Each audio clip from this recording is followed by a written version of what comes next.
મારું નામ જયંતિભાઈ ચામજીભાઈ ભંડેરી.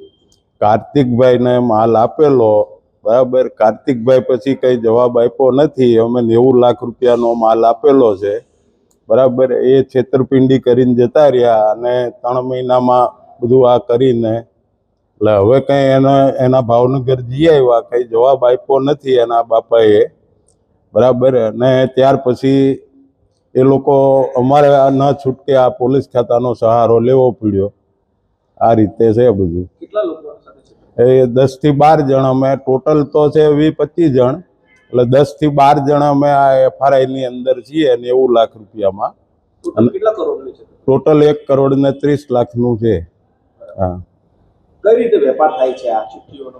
વેપાર તો શું છે, એક અહીંયા આ બધો હીરાનો ધંધો વિશ્વાસ પર ચાલે, બરાબર. હવે એની ઓફિસમાં અહીંયા આવે કે ભાઈ અહીંયા આવેલો છે બાયર, એટલે અમે લોકો માલ આપીએ, કાચી એની રસીદ આવે, પાકા બિલ હીરામાં આવતા નથી, બરાબર. એટલે 52 વર્ષ મારે આ ધંધામાં થયા, 52 વર્ષમાં કોઈ પાકું બિલ આવતું નથી. આવા તો ઘણા જતા રહ્યા, પણ પછી એની પતાવટ થઈ જાય. સમજે, આણે કઈ પતાવટ કે મારી પાસે કઈ છે જ નહીં એમ કે. અને માલ લઈ ગયો, અમે કીધું અમારો માલ અમને પાછો આપો, તો એમ કે એ માલ મેં મારે બીજાને ચૂકવવાના હતા, એને જમા કરાવી દીધો, એવું બધું એને કીધું. સમજે. હા. કઈ રીતે સાવચેતી રાખવી હવે આ બનાવ? હવે સાવચેતીમાં તો શું છે ભાઈ, હવે આમાં બધું વિશ્વાસ પર ચાલે, બરાબર. આ ધંધો હવે વિશ્વાસ નહીં મૂકીએ તો અમારે આરામ કરવાનો રહે. હાવ